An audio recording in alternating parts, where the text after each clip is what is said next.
کچھ کرنے کا یعنی خدا کے لیے کچھ کرنے کا، انسان کے لیے نہیں، خدا کے لیے کچھ کرنے کا۔ ورنہ کون اپنی زمین بیچتا ہے؟ کون اپنا مال و اسباب چھوڑتا ہے؟ کون اپنا گھرانہ چھوڑتا ہے؟ کسی کے لیے نہیں چھوڑتا۔ خدا کی ذات کے لیے انسان کر سکتا ہے، کیونکہ انسان کو پتا ہے کہ اس کا اجر کیا ہے۔ جو لوگ خدا کی ذات سے واقف ہیں وہ جانتے ہیں کہ اس کا اجر کیا ہے۔ اب کیونکہ اس دور کے اندر یہ منادی بڑے عروج پر تھی کہ یسوع مسیح کی آمد بہت قریب ہے، یسوع مسیح جلد آنے والا ہے، یسوع مسیح جلد آنے والا ہے، اور لوگ کیا کرتے؟ لوگ اپنی اپنی جائیداد بانٹ کر آپس میں تقسیم کر لیتے، کیونکہ یسوع مسیح کی آمد قریب ہے۔ اور واقعی یہ سچی بات ہے کہ یسوع مسیح کی آمد بہت جلدی قریب ہے۔ ایک تو وہ لوگ جو اس دنیا سے رحلت کر جاتے ہیں، ٹھیک ہے، ان کے لیے، اور وہ لوگ جو اس زمین پر زندہ باقی ہیں ان کے لیے یسوع مسیح کی دوسری آمد کی منادی ضرور ہی کی جاتی تھی کہ یسوع مسیح جلد آنے والا ہے، یسوع مسیح جلد آنے والا ہے۔ لوگ کیا کرتے؟ لوگ اپنا اپنا مال و اسباب بیچ دیتے، اپنا سونا چاندی زیور، اور وہ کلیسیاؤں کی مدد کرتے۔ خدا کا کلام پھیلتا جائے، خدا کا نام لوگوں تک پہنچے، تاکہ لوگ اس یسوع نام کو جانیں اور نجات پائیں۔ اب انہوں نے دیکھا کہ جناب بہت سے لوگوں نے یہ نیک قدم اٹھایا ہے، نیکی کی ہے، ان کے دل میں بھی احساس پیدا ہوا، اور دونوں میاں بیوی بیٹھے ہوں گے، انہوں نے بات کی ہوگی، کیوں جی سفیرہ، ہم اپنی جو فلاں والی زمین ہے وہ بیچ کر جناب تو کیوں نہ ہو کہ ہم بھی خدا کے لوگوں کی مدد کریں۔ اس نے کہا ہاں بھئی، ارادہ تو تمہارا اچھا ہے، پر دیکھ لو، اگر تم فیصلہ کر چکے ہو تو میری طرف سے کوئی انکاری نہیں، میری طرف سے بھی ہاں ہے۔ لو جی، اب دل میں یہ جو جذبہ تھا یہ جوش مارنے لگا، ایمان تھا نا، خدا کا کلام سنا، خدا پر ایمان لے کر آئے اور خدا کے لیے کچھ کرنے کو دل چاہا۔ ہمارا بھی بڑا دل چاہتا ہے کہ ہم خدا کی ذات کے لیے کچھ کریں۔ کچھ کیا کرنا ہے، میں سمجھتا ہوں کہ ہم خدا کو اپنا آپ ہی دے دیں تو یہی کافی ہے، اور ہم نے کیا دینا ہے، ہمارے پاس ہے کیا؟ میں سمجھتا ہوں کہ ہماری اوقات ہی ایسی نہیں ہے کہ ہم خدا کو کچھ دے سکیں۔ اگر کچھ دینے کے لیے ہمارے پاس ہے تو وہ خدا کا بنایا ہوا سٹرکچر، خدا کے ہاتھ کی کاراگری، یعنی میں اور آپ، ہم یہی خدا کو دے دیں تو میں سمجھتا ہوں بہت بڑی بات ہے۔ یہاں پر انہوں نے جناب اس زمین کو سودا کیا، اور انہوں نے سوچا ہوگا، آج کے دور میں میں سمجھتا ہوں کہ اگر ہم دیناروں کی بات کریں یا سکوں کی بات کریں تو شاید بہت سے لوگوں کو اس کی سمجھ نہ آئے۔ آج کے دور کے مطابق جب ہزاروں لاکھوں کی بات ہوتی ہے تو میں ہزاروں لاکھوں کی بات کی مثال آپ کو پیش کروں گا۔ فرض کریں انہوں نے سوچا ہوگا کہ یار بھائی ہماری 10 مرلے زمین ہے تو بھائی 2 لاکھ کی بک جائے گی، تو جناب یہ 2 لاکھ لا کے ہم رسولوں کے قدموں میں رکھ دیں گے۔ اب ہوا کیا جناب، جب انہوں نے زمین کا سودا کیا تو وہ زمین تو بک گئی جناب 4 لاکھ کی۔ وہ زمین جب 4 لاکھ کی بک گئی تو ان کی تو جناب آنکھیں روشن ہو گئی، پیسہ آ گیا ان کے پاس، ان کی آنکھیں روشن ہو گئی۔ اور آپ کو پتا جب پیسہ ہاتھ میں ہوتا ہے نا تو چاہے گن کے رکھے ہوں تو دل کرتا پھر گن لئیے، پھر بندہ گندا ہے 1 2 3 4 5 30 40 50 60 70 کہندا پورے نے۔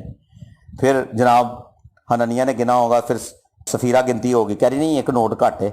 مطلب دل میں ایک عجیب سی جستجو ہوتی ہے کہ یار بار بار اسے گنے، بار بار اسے گنے۔ اب جب یہ بار بار گن رہے تھے ان کے دل میں لالچ پیدا ہو گیا، دیکھنے سے لالچ پیدا ہوتا ہے نا۔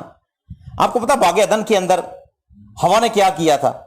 یہاں پر بھی دونوں میاں بیوی ہیں اور وہاں پر بھی دونوں میاں بیوی تھے، وہاں پر انہوں نے خدا کا حکم توڑا تھا، اور یہاں پر یہ اپنے وعدہ سے مکر گئے ہیں۔ دونوں نے نافرمانی کی، دونوں نے نقصان اٹھایا۔ آدم نے نافرمانی کی، ہوا نے نافرمانی کی، وہ بھی مر گئے۔ کس طرح سے؟ یعنی کہ باغ عدن سے نکال دیے گئے اور انسان کے اور خدا کے درمیان جدائی پیدا ہو گئی۔ جدائی کا دوسرا نام موت ہے، اور موت کی وجہ کیا بنی؟ دیکھنا، مسلسل اس پھل کو دیکھتی رہی، انہیں کیا ہے باہروں کتنا سونا ہے، اندروں کتنا ٹیسٹی ہوئے گا، اور جناب اس نے توڑا، خود بھی کھایا اور آدم کو بھی دیا۔ گناہ ہو گیا، نافرمانی کی، اور خدا نے ان دونوں کو باغ عدن سے باہر نکال دیا۔ اب یہاں پر دونوں میاں بیوی کی صلاح کاری کیا ہے؟ یہاں پر ان دونوں نے خدا کی ذات کے لیے کچھ کرنے کی ٹھانی ہے۔ اور کیا ٹھانا ہے جی؟ کہ ہم اپنا روپیہ پیسہ خدا ان کے حضور لے کر جائیں گے، زمین بیچیں گے، جو سودا ہوگا، جو پیسے آئیں گے وہ ہم رسولوں کے قدموں میں لے جا کر رکھیں گے۔ اب جب اتنے پیسے آ گئے تو سمجھ نہیں آ رہی تھی کہ بھی ہن رسولاں نوں دئیے کہ اپنے کول رکھیے اتنے پیسے، اینے پیسے. اب یہاں پر جو حنانیہ اور سفیرہ کے تعلق سے لکھا ہے جناب کہ وہاں پر لکھا ہو کہ اس نے اپنی بیوی کے جانتے ہوئے اس میں سے کچھ رقم رکھ چھوڑی. بیوی کے جانتے ہوئے, بیوی کو پتا تھا, ٹھیک ہے جی, بیوی کو پتا تھا کہ اس نے, دوسری آیت سے ہم پڑھیں گے, لکھا ہے کہ اس نے اپنی بیوی کے جانتے ہوئے قیمت میں سے کچھ رکھ چھوڑا اور ایک حصہ لا کر, ایک حصہ, آدھا بھی نہیں تیسرا بھی نہیں, ایک حصہ لے کر یہ آئے ہیں خداوند کے پاس, اور باقی پیسوں کا کیا کیا انہوں نے, باقی انہوں نے رکھ دیے. اب یہ خیالات ان کے ذہن میں جوش مار رہے ہیں کہ یار سارے لوگ لے کے آ رہے ہیں, سارے لوگ لے کے آ رہے ہیں, آخر وہ پیسہ بھی تو کتنے استعمال ہو ہی رہا ہے نا.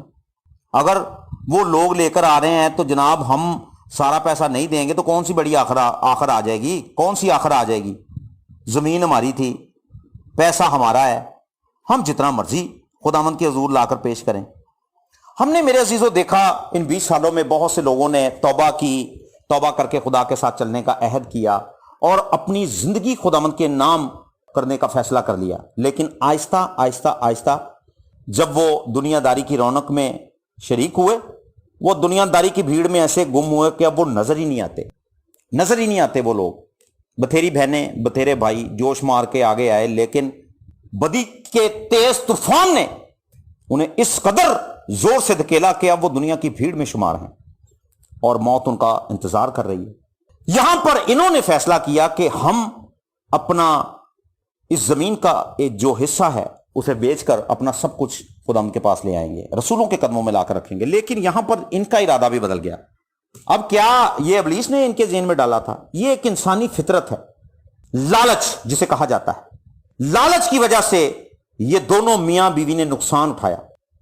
اس سے پہلے کہ میں پطرس کی ذات کے تعلق سے بات کروں کہ یہ جب پطرس کے پاس پہنچتے ہیں تو کیا بات چیت شروع ہوتی ہے, میرے عزیزو ہم نے بھی خدا سے عہد کیا ہے, ہم نے بھی خداوند کے ساتھ وعدے کر رکھے ہیں. کیا ہم اپنے وعدوں پر پورے اترتے ہیں؟ اگر میرے عزیزو ہم غلطی سے کبھی کبھار کچھ خداوند کے حضور لے بھی آتے ہیں تو جناب ہمارا فخر ہی نہیں ختم ہوتا. اس زمین پر اگر کسی کی ہیلپ کر دیں تو جناب دل کرتا ہے کہ 10 ایک بندیاں نو دس کے نا تے پھر میں سکون لواں. او بشیر آیا سی میرے کول, بڑا پریشان سی یار, کی ہویا؟ کہہ رہا سی یار گھر چ آٹا نہیں. او میں پھر انہوں جناب 5 کلو آٹا لے دیتا. او میں کہا چل یار کوئی گل نہیں, بھرا ہے. پھر بھی دل کرتا ہے لوگوں کو بتانے کے لیے, نیکی کر بھی لیں تو دل کرتا ہے کہ 50 لوگوں کو بتائیں اور وہ لوگ ہماری واہ واہ کریں. میرے عزیزو یہاں پر جو ماجرا ہے وہ خدا کے ساتھ عہد باندھنے کا ہے, خدا کے ساتھ کمٹمنٹ کرنے کا ہے, خدا کے لیے کچھ کرنے کا ہے. لیکن اس دیانتداری کے اندر خیانت کیسے آ گئی کہ رویہ چینج نہیں ہوا, لالچ اندر سے نکلا نہیں. جب لالچ اندر سے نہیں نکلتا تو پھر بے ایمانی, جھوٹ, سب کچھ کر جاتا ہے انسان. اور یہ لوگ اپنے خدا کی ذات کو درست طریقے سے جان ہی نہیں سکے. اگر یہ اپنے خدا کو درست طریقے سے جان لیتے تو یہ ایسا نہ کرتے. اب 3 حصے تو انہوں نے اپنے گھر میں رکھ لیا اور ایک حصہ لا کر رسولوں کے قدموں میں انہوں نے رکھ دیا. اب پطرس نے انہیں زمین بیچنے کے لیے نہیں کہا تھا, نہ کسی دوسرے رسول نے انہیں زمین بیچنے کے لیے کہا تھا یا خدا کے لیے کچھ کرنے کے لیے کہا تھا. انہوں نے کلام سنایا تھا, جس کو روح القدس ابھارے وہ کرے, جس کا نہیں دل کرتا وہ نہ کرے.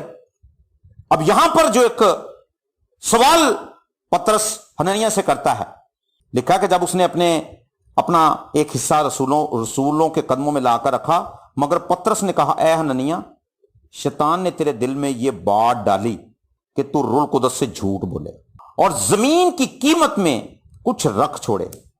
جو جگہ آپ خالی چھوڑ دیں گے وہاں ابلیس قبضہ کر لے گا, اور جہاں ابلیس قبضہ کر لے گا وہاں پر ابلیس کا ہولڈ ہوگا, خدا کا ہولڈ نہیں ہوگا, وہاں پر ابلیس کا ہولڈ ہوگا. جب تک آپ اپنے دل کا, اپنے وجود کا ایک ایک کونا خداوند کو نہیں دے دیتے تب تک آپ پراپر مسیح کی شبیہ پر ڈھل بھی نہیں سکتے. شیطان نے تیرے دل میں یہ بات ڈالی کہ تو روح القدس سے جھوٹ بولے, پطرس سے نہیں, رسولوں سے نہیں, براہ راست روح القدس سے جھوٹ بولے, یعنی خدا سے جھوٹ بولے. اور انہوں نے کہا کہ کیا وہ جب تک تیرے پاس تھی تیری نہ تھی؟ کیا ہم نے تجھے کہا تھا کبھی بیچ؟ ہم نے تو تمہیں نہیں کہا تھا کہ تو بیچ اور اسے خدا کے کاموں کے لیے استعمال کرنے کے لیے پیسہ لے کر آ. تو جب تک وہ بیچی نہ گئی وہ تیری تھی اور تیرے پاس تھی, اور جب بیچ دی گئی تو تیرے اختیار میں نہ رہی. تو نے کیوں اپنے دل میں اس خیال کا عہد باندھا؟ تو نے کیوں اس خیال کو اپنے دل میں جگہ دی؟ تو نے آدمیوں سے نہیں بلکہ خدا سے جھوٹ بولا ہے. کس سے جھوٹ بولا ہے جی؟ خدا سے جھوٹ بولا ہے. اور یہ باتیں سنتے ہی